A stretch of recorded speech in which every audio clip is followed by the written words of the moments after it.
the no-brainer should be, if you can reduce recidivism, it reduces expenses, it improves public safety, which is the number one goal. The trouble is that recidivism is measured 3 years after release, and basically that ends up being not only not this governor's term, but maybe the next governor's term.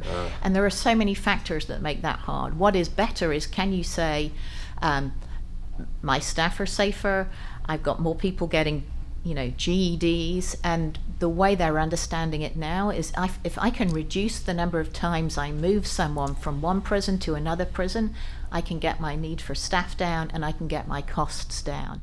Hi, I'm Chris Nedza, lead entrepreneur in residence of the Advanced Technology Development Center at Georgia Tech. We're the state of Georgia's technology incubator. Welcome to Season 1 of the ATDC podcast, Executive Bytes. We focus on the startup founders in our portfolio, what sparked them to launch their companies, the market problem they've solved, and even how they overcame the thoughts of quitting when times get rough. Enjoy. We are here today with Louise and Matt and Dan. So Louise Wasilewski, did I get that right? You did. Nice. Good job. Right, Chris.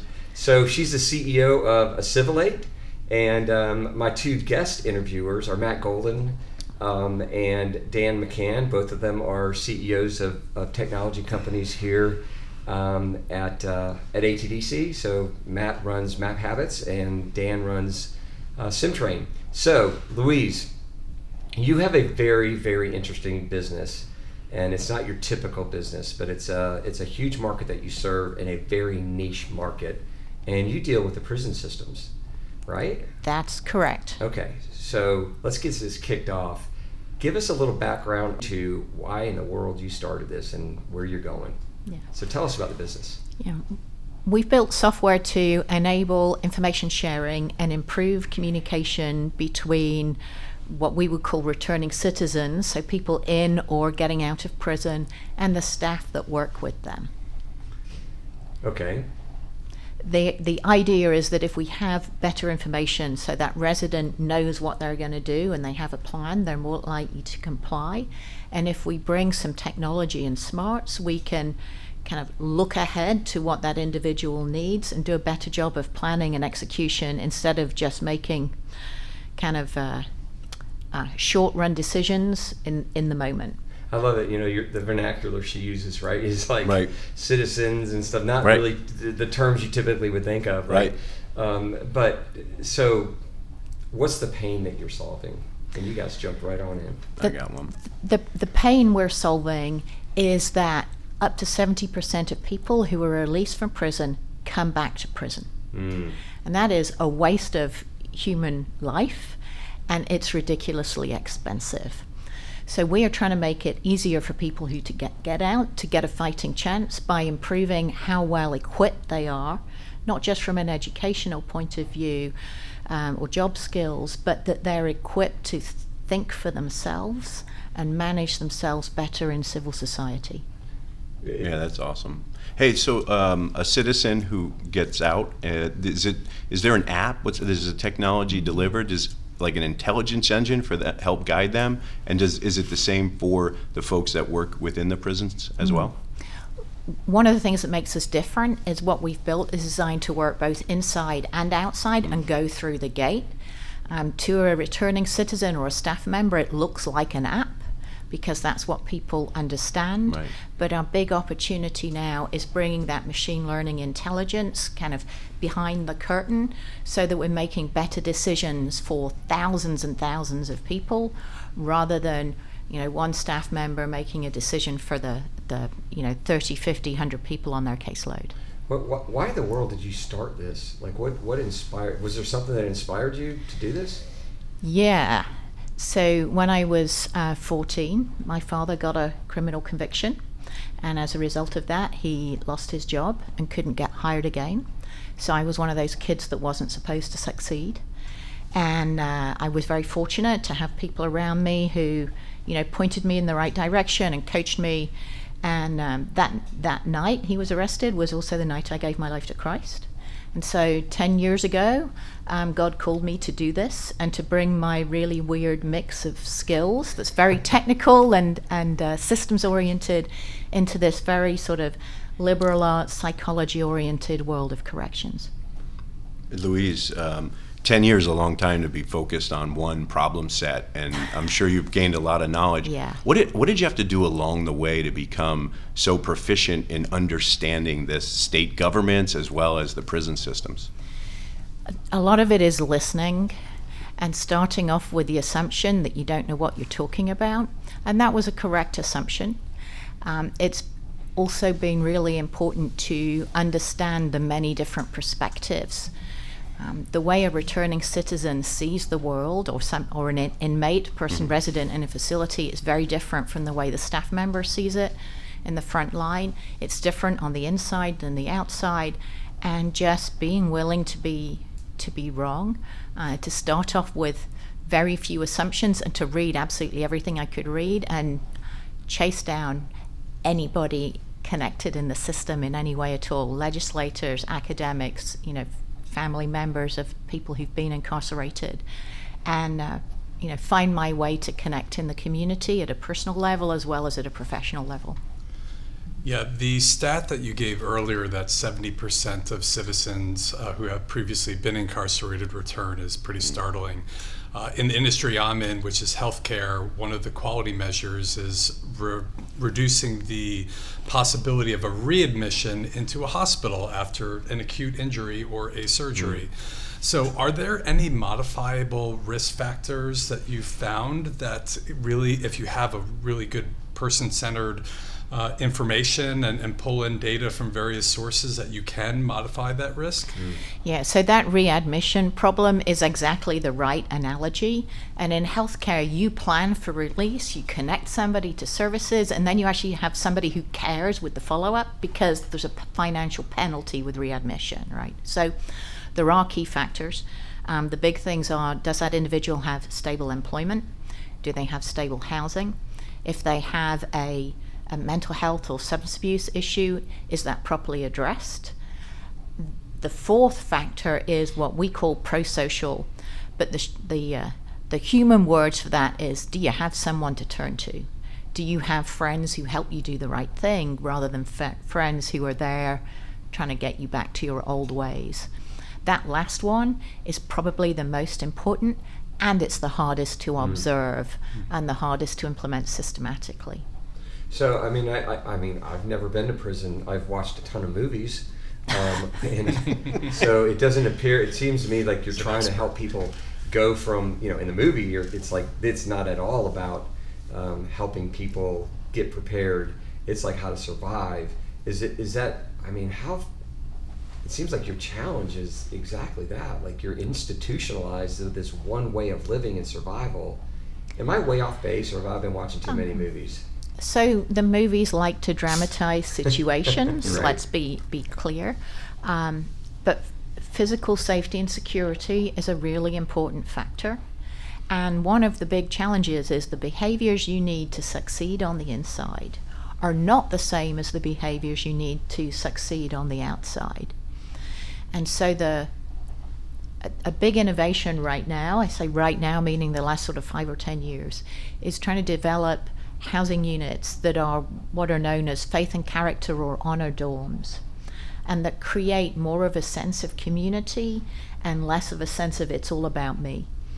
And those housing units have been able to see material reductions in resident-on-resident violence, on resident-on-staff violence, improvements in completion rates for education programs and things like that. And the opportunity to kind of systematize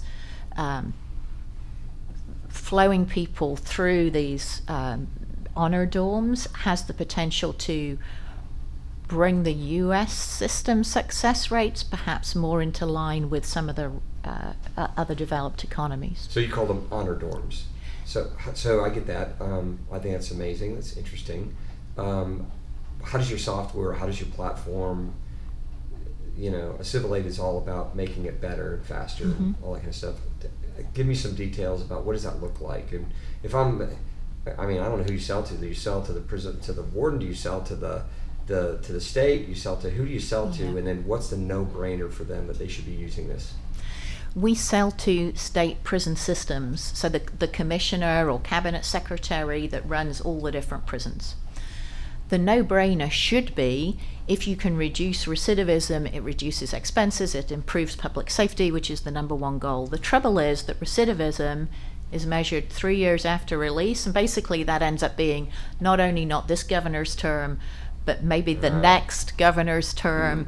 And there are so many factors that make that hard. What is better is, can you say, my staff are safer, I've got more people getting GEDs, and the way they're understanding it now is if I can reduce the number of times I move someone from one prison to another prison, I can get my need for staff down and I can get my costs down. We're trying to solve that problem by taking case planning from being a list of stuff this person needs to a true plan, like a clinical example. So, if somebody's getting cancer treatment, you don't go, oh yeah, you should get a bunch of chemo and a bunch of radiation and a bunch of physio. You have this concept of dosage and sequence and doing things in the right sequence and measuring as you go along whether you're making progress or not. We are bringing that clinical model of care into the psychological and social aspects of corrections. Now, you were at a pretty, left field, but you were your background is actually in management consulting, right? I did a stint at KPMG and at CAP, but my background's really all just, IT, technology, video, media, aerospace. Okay, so you said... What not? I feel like a nickel hanging out with a quarter, I guess the question I've got is, do you have, you said we're trying to, but you're actually out there, it's actually working. Do you have any statistics that say with our system they're seeing X? What kind of a metric? And if you don't, cool, but I bet you do. Well, we have statistics where Pocket has been used on a small scale, so Pocket is our current product, to improve graduation rates or to improve... so graduation rates is a rate term that we use. People who completed a special program. Yeah. The bigger opportunity is to implement systems level change, and that's where we're going next. And so this weird background is aerospace, electronics. The manufacturing process is all about managing your resources better to produce transformation. Those are the principles we're trying to bring along, and you can't get scale results in a small scale deployment. You have to look at the system as a whole if you want to see systems level change. Pushback. Right. Where do you get pushback? I mean, not that I'm signing up for her program because I have to go to prison, but where do you get pushback? Because it seems like we need that. Change is hard, right? Staffing levels are low. Correction systems have really been fighting to recover from the loss of staff in the pandemic. But there's also a sense that, this is a really hard problem. Can anybody solve it? So a way to think about this issue of case planning is it's a sequence of steps. It's almost like a chess game, right? And you need to think several moves ahead. If you are in a prison system, you're trying to play 10,000, 100,000 chess games a day. And that's like mind-blowing. If you try and solve it, one chessboard at a time, each individual. But that sort of scale of problem is exactly what technology is great for. And you think about genomics, right? Really, our problems are not that difficult compared to some of the genomics work. You just have to see how to map the corrections model into these other models that have been proven in other fields like manufacturing or medical. Yeah, in healthcare. There's a huge cost advantage for a health payer as well as provider with preventative medicine. And I think driving that home to a layperson like myself, the concept of wellness, right, which is an ongoing long-term growth factor, right, and how I take care of myself and my health. Is there a similar type of term so people can really understand the overall benefits of what your mission is? Well, we talk about people not coming back to prison, right? And being good members of society. The thing that's different, though, is safety and security always have to come first. and they are not things you can take for granted. And so whenever there's a staffing shortage, people get moved, professionals get moved from the therapeutic side to the safety and security side. That's the right call. But it then means that the therapeutic side can suffer. And so what we're trying to do with our new approach is to solve the safety and security side, thinking about the therapeutic side as well. Nice. Right? Rather than thinking safety and security and then what can we do for therapeutics. Yeah, at least some of my experience in healthcare, we work a lot with kids with disabilities, and a lot of the times they are in long-term mental health hospital stays, and that's actually a violation of these federal statutes, and a lot of different health systems are under investigation. I could probably see something similar here, where if someone commits a crime and they're showing progress, but they're for some reason still incarcerated, there must be some penalties and quality measures or bonuses perhaps that aren't given out because of this lack of oversight. Can your program help kind of get ahead of people who probably could be released or probably could have another intervention, but it's just not immediately obvious? Yeah, we have worked with one state prison system recently to help them organize the information around individuals at scale to work out who's ready for parole and what steps need to be taken to get that person ready.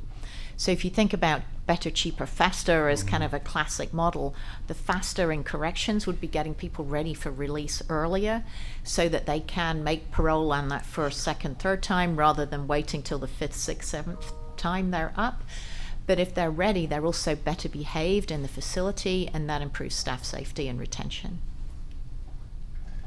So I mean, Louise, I just am fascinated.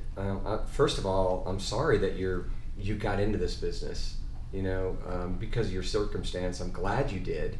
I'm sorry that we even have this in our society, that we need this. But I don't know about you guys, but I'm just in awe of how you're perfectly prepared as a strategic thinker, as a systems builder, understanding technology, and you combine something heartless like technology with your heart. I'm just really, really thankful that you do what you do.